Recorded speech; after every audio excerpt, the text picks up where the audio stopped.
wabarakatuh.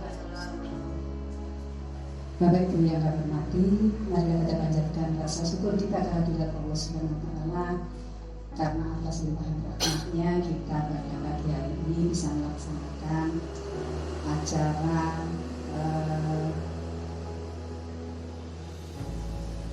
video yang membuat video untuk kinerja KS. Terima kasih sebelumnya kepada panjenengan semua yang telah hadir di tempat ini, yang mana waktunya sudah saya ganggu untuk melaksanakan acara ini. Sekali lagi terima kasih. Bapak Ibu yang kami hormati, alhamdulillah karena limpahan rahmatnya kita bisa berkumpul dengan suasana yang sehat. Alhamdulillah. Salawat serta salam kita haturkan kepada junjungan kita Nabi Muhammad Sallallahu Alaihi Wasallam yang telah memberikan syafaatnya, yang harapan kita berikan syafaatnya di hari akhir nanti.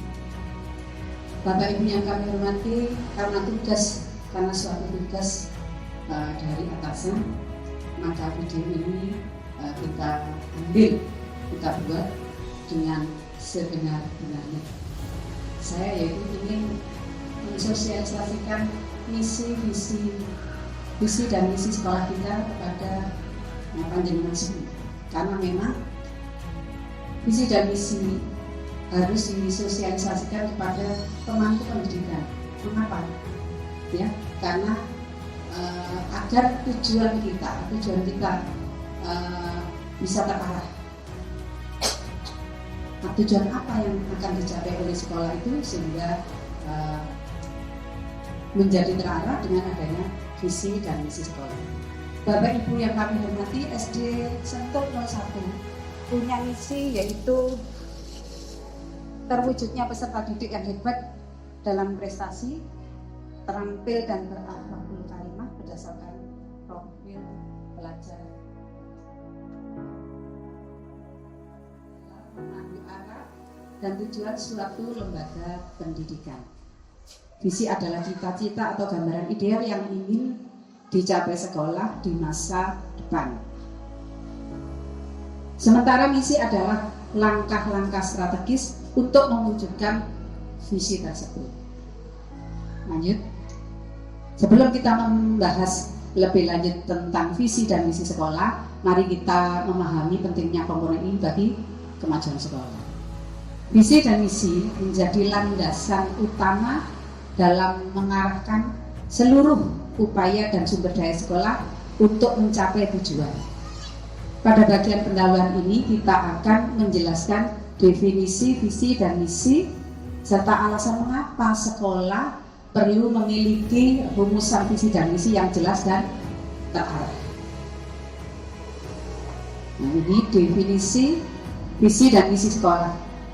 Visi adalah cita-cita atau gambaran masa depan yang ingin dicapai oleh sebuah sekolah. Visi menjadi arah dan tujuan yang hendak diwujudkan dalam jangka panjang. Sementara misi adalah langkah-langkah strategis dan praktis yang akan dilakukan untuk mewujudkan visi. Jadi ada beberapa langkah-langkah yang memang harus kita lalui, harus kita laksanakan untuk mencapai visi. Pentingnya visi misi bagi sekolah. Satu, mengarahkan. Jadi visi misi sekolah memberikan arah yang jelas bagi seluruh warga sekolah untuk bekerja mencapai tujuan bersama. Kemudian mendorong perbaikan berkelanjutan. Visi misi menjadi dasar untuk melakukan evaluasi dan perbaikan secara terus-menerus demi kemajuan sekolah. Yang ketiga, meningkatkan. Dengan visi misi yang inspiratif, warga sekolah akan memiliki motivasi yang kuat untuk mengembangkan potensinya, ya. Kemudian membangun identitas. Visi misi yang kuat akan menciptakan citra dan identitas sekolah yang unik dan dapat dikenali oleh publik. Apa komponen-komponen visi misi sekolah? Yaitu tujuan strategis. Visi dan misi harus menetapkan tujuan strategis yang ingin dicapai sekolah dalam jangka panjang, seperti kualitas pendidikan, prestasi siswa, fasilitas, dan kompetensi sumber daya manusia. Keunikan, visi dan misi sekolah sebaiknya mengandung ciri khas atau keunikan yang membedakan sekolah dari lembaga pendidikan lainnya, seperti program unggulan atau kekhasan kurikulum.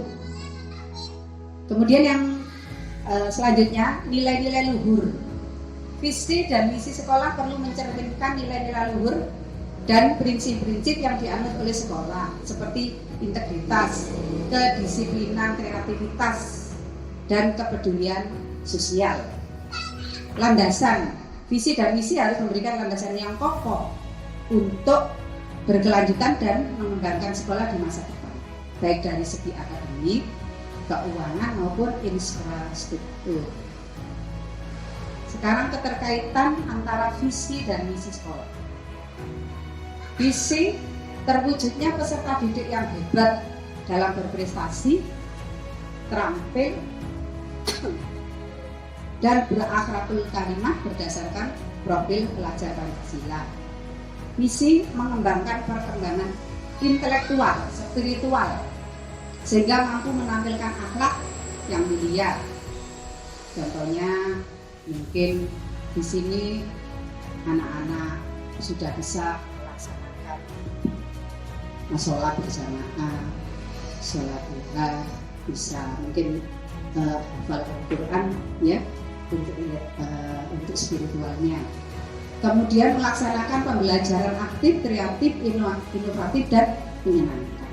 Bapak Ibu jangan lupa pembelajaran aktif, bukan hanya gurunya saja yang aktif, tetapi anak-anak juga, istilahnya ada interaksi antara guru dan siswa. Jadi mohon diberi kesempatan anak-anak untuk mengajukan pertanyaan, untuk berani menyampaikan gagasan, ya, sehingga anak-anak di dalam kelas itu tidak takut kepada guru. Mereka punya keinginan, punya ide yang harus disampaikan kepada guru, ya, tidak takut untuk bertanya. Jadi berilah kesempatan mereka untuk berani bertanya, sehingga anak-anak juga akan dalam pembelajaran itu akan menyenangkan. Menyenangkan bukan berarti kita berhura-hura ya di dalam kelas, tetapi dalam pembelajaran itu anak-anak senang, ya, tidak takut kepada guru, tidak takut kepada mapel yang tidak disukai. Misalnya, aku nggak senang matematika, lewat pelajaran matematika kok, akhirnya anaknya menjadi tidak suka. Semua mari kita gali, kita usahakan anak-anak itu menyukai semua kegiatan mata pelajaran yang diembannya di sekolah. Kemudian meningkatkan dan mengembangkan prestasi yang bersifat akademik dan non akademik. Jadi anak-anak juga digali bakat dan minatnya. Oh, ini senangannya matematika, ini senangannya IPA, ini senangannya ekstrakurikuler. Jadi kita gali bakat minat anak sehingga kita bisa mengarahkan anak-anak kepada bakatnya masing-masing, ya? Sehingga kita akan menciptakan anak-anak yang mempunyai keterampilan di bidangnya sendiri-sendiri. Maka akan dicapai oleh sekolah tersebut ini prestasi yang bersifat akademik dan non akademik. Bapak Ibu yang kami hormati, kemudian selanjutnya meningkatkan wawasan global peserta didik sehingga memiliki kemampuan yang baik. Ya, sekarang banyak persaingan, banyak IP yang digunakan. Mereka juga harus dikenalkan sehingga mereka tidak terbelakang, tidak kalah dengan anak-anak yang dari SD atau lembaga lain. Implementasi visi misi sekolah. Setelah misi dan misi sekolah disusun dengan baik, langkah selanjutnya adalah mengimplementasikan secara sistematis dan berkelanjutan. Mengapa? Hal ini melibatkan penyusunan rencana strategis, pengorganisasian, sumber daya, serta pelaksanaan dan pemantauan program-program sekolah. Untuk mencapai visi dan misi sekolah perlu menerjemahkan ke dalam rencana aksi, target, dan indikator kinerja yang terukur. Seluruh warga sekolah mulai dari kepala sekolah, guru, staf, dan siswa harus memahami dan berkomitmen untuk mewujudkan cita-cita sekolah. Lanjut, pemantauan rutin. Sekolah perlu melakukan pemantauan rutin terhadap pelaksanaan visi dan misi, seperti melakukan rapat koordinasi berkala dengan seluruh pemangku kepentingan. Ya, misalnya kita mengundang komite, mungkin orang tua, wali siswa, sehingga orang tua juga mengerti apa sih yang diajarkan di sekolah, apa sih visi misi di sekolah. Jadi memang perlu disosialisasikan kepada pemangku pendidikan. Lanjut, evaluasi berkala. Apa yang dimaksud evaluasi berkala? Yaitu secara berkala sekolah melakukan evaluasi komprehensif untuk menilai capaian, tantangan, dan perbaikan yang diperlukan dalam mewujudkan visi. Jadi Bapak Ibu, visi itu tidak harus dibuat 1 tahun, 10 tahun. Kita perlu membuat visi misi itu yang sesuai dengan kondisi zaman. Kita mengikuti perkembangan zaman, sehingga apa-apa atau tujuan sekolah itu bisa sesuai dengan perkembangan zaman. Kita tidak ketinggalan zaman. Artinya seperti itu. Selama masih diperlukan, selama itu masih cocok dengan kondisi zaman, bisa kita pakai. Kalau tidak, kita membuat visi misi yang baru. Indikator kinerja. Sekolah menetapkan indikator kinerja yang jelas dan terukur untuk mengukur efektivitas implementasi visi dan misi seperti tingkat kelulusan, kepuasan pemangku kepentingan, dan pencapaian target akademik.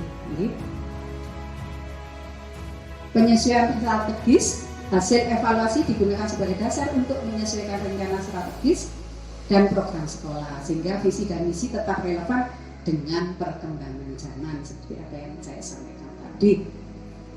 Nah, Bapak Ibu yang kami hormati, mungkin itu sekilas sosialisasi saya untuk menyampaikan visi dan misi SD Negeri Sentul 01.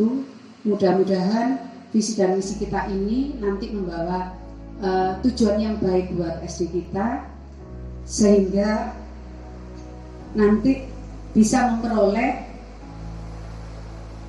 prestasi-prestasi anak-anak dengan baik dan sesuai dengan apa yang diinginkan oleh wali siswa yang sudah menitipkan putra-putrinya di sini. Terima kasih kepada Bapak Ibu semua atas kehadirannya, atas kesediaannya untuk mendengarkan apa yang sudah kami sampaikan. Mudah-mudahan apa yang sudah panjenengan lakukan mendapat imbalan pahala yang setimpal dari Allah Subhanahu wa Ta'ala. Demikian, terima kasih. Mohon maaf atas segala kekurangan. Wabillahi taufiq wal hidayah. Wassalamualaikum warahmatullahi wabarakatuh.